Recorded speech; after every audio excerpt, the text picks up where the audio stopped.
Really, well, I've never really explained to people how exactly that thing is. Money well spent. Well, this is LakeForkMaps.com. This is kind of what you'd see if you remember, and basically it has a lake in the different sections, and then it has different buttons throughout here.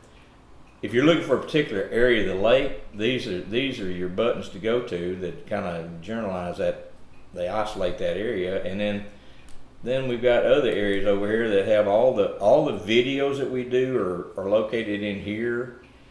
We just added this. This is that monthly deal where if you want to look in October or September, or it Somebody's tells you, planning a trip and they're headed over here, whether they're fun fishing or they're going to fish a tournament. It's a great place to go, and when they're navigating it, especially on a phone, they just need to swipe over. I've had some guys ask me Oh, really? how to use it because it might pull on the phone. It might pull up just that side zeroed in on the map, and Yeah. you won't see that. You just take your finger You'll have to pull on it the over. phone and just drag it over.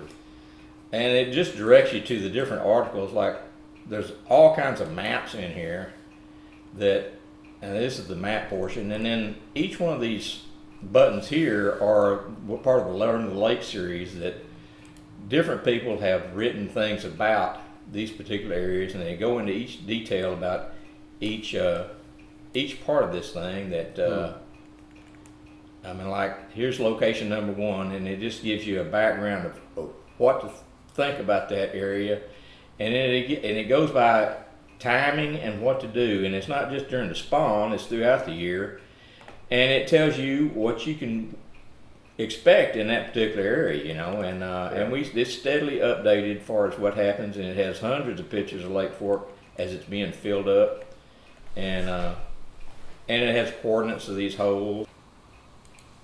That's great.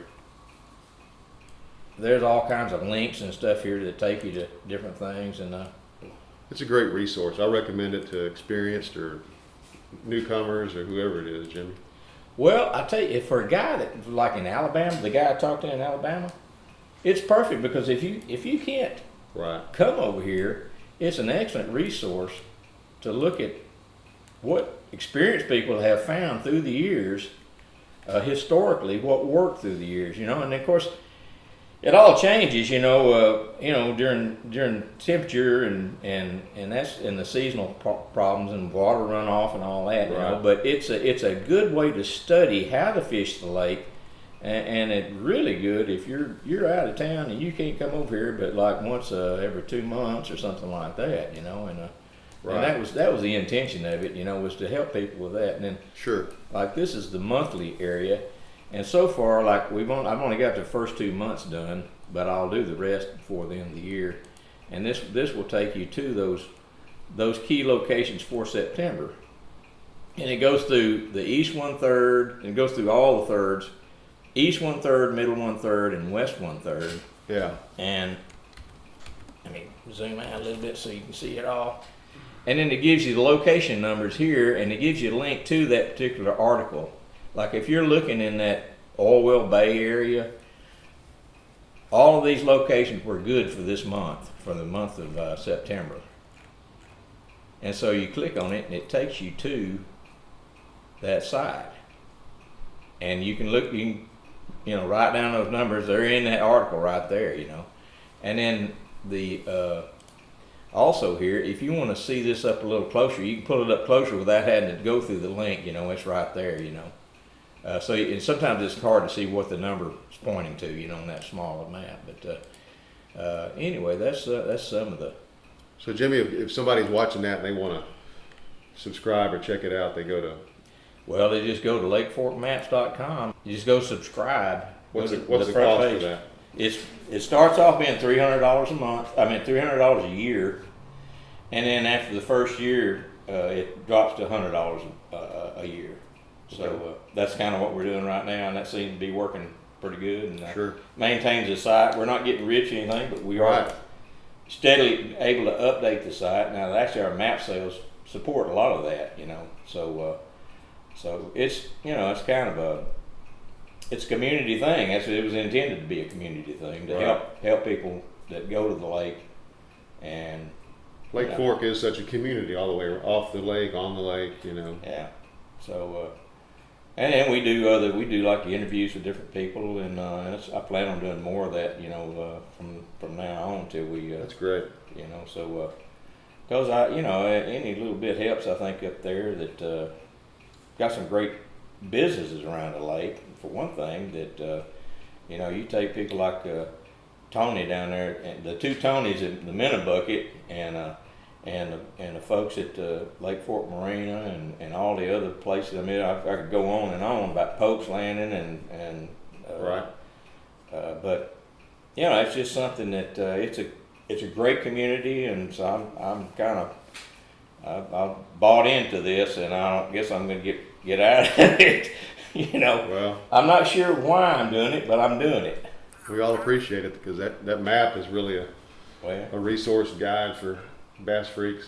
Well, when I got started in this thing, maps were horrible.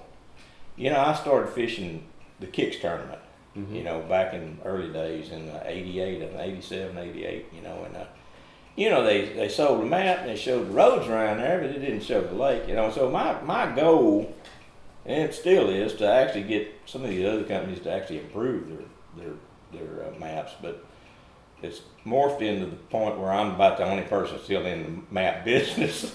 Well, I mean, the first thing that grabbed me was the lamination, because you'd have those old maps and you'd fold them and then they'd all tear, they'd get wet out of the lake, Yeah. or it'd rain, moisture in your boat shed or something, and then when you open it up and the detail of yours, Yeah. like micro detail you have is just phenomenal. There was a lot of accidents in that thing about how it actually happened. It's two map set. Right. Well, the deal was our printer couldn't print anything bigger than that. But I really sweated that, But eventually it became a positive thing because people didn't want that big map that came out like this. They liked it because they could handle it in the boat, And, Right. And then we broke it down to where you had an overall everything, and then blow-ups of all that. Yeah, perfect. So it's funny how that works. And Yeah. matter of fact, when we test marketed it at Shepherd's Sporting Goods here in Longview, and walked in, there was one guy, I don't even know his name, but he looked at it and he says, and we brought it in big scale like that, and it's beautiful printers that put it out. Mm-hmm. He says, "Yeah, I like it." He says, "But I want it just like that." And that's actually how it ended up being that blown up. So how much do the maps run nowadays? They're like $16 Yeah. plus tax and shipping, Wow. and Heck of a deal. and you can you can buy them at all the marinas around there, and they may be a little cheaper Right. than that time you do Yeah. it. And I don't really know, it may be higher. I don't know. Yeah, I see them for sale all over the lake. Yeah, they've been pretty good about carrying them up there. Yeah. But yeah, it's been a crazy thing. It's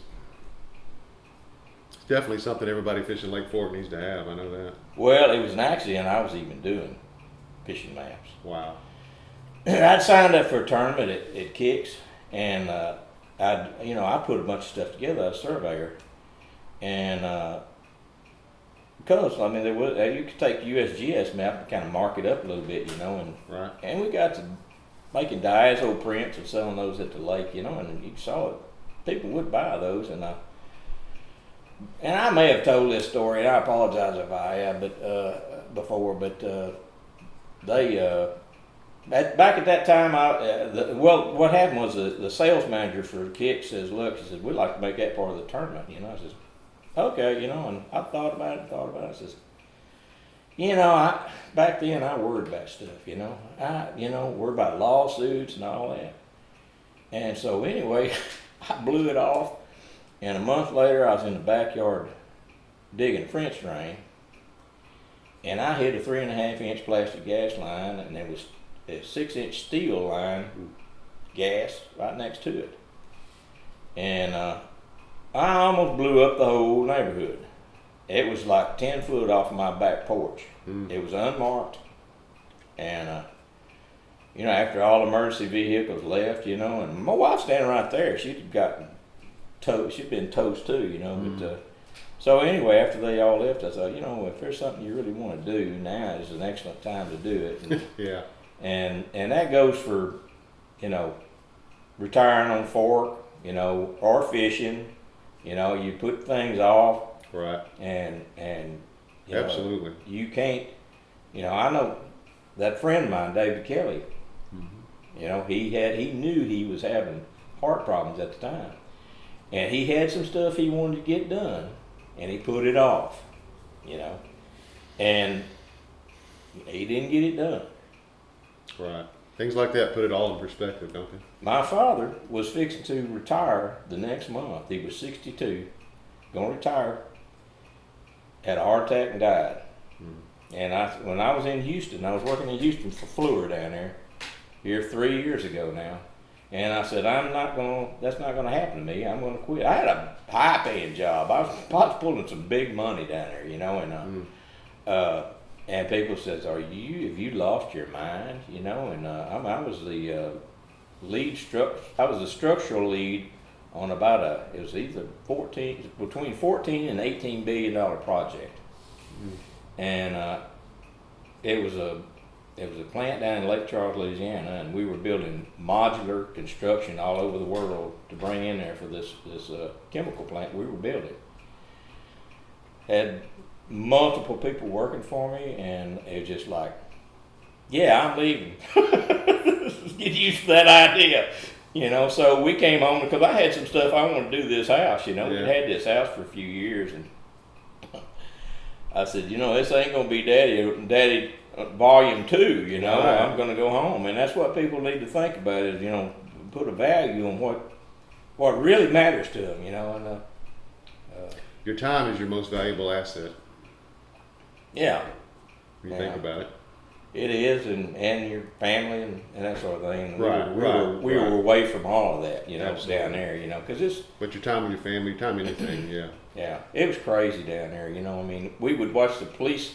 What was it? It was we'd see who got shot that morning, and in the evening we'd watch the police chases on TV, you know, because there was pretty much one every day down there, Right. at least one, if not more than that, down in Houston, you know. But Yeah. and it still enjoyed the town. We was living in Sugarland down there, you know, and it was pretty nice, you know. Yeah, it is. But I don't know. It's just. You know, people really need to put that in proper perspective about what's important to them, you know. And Amen.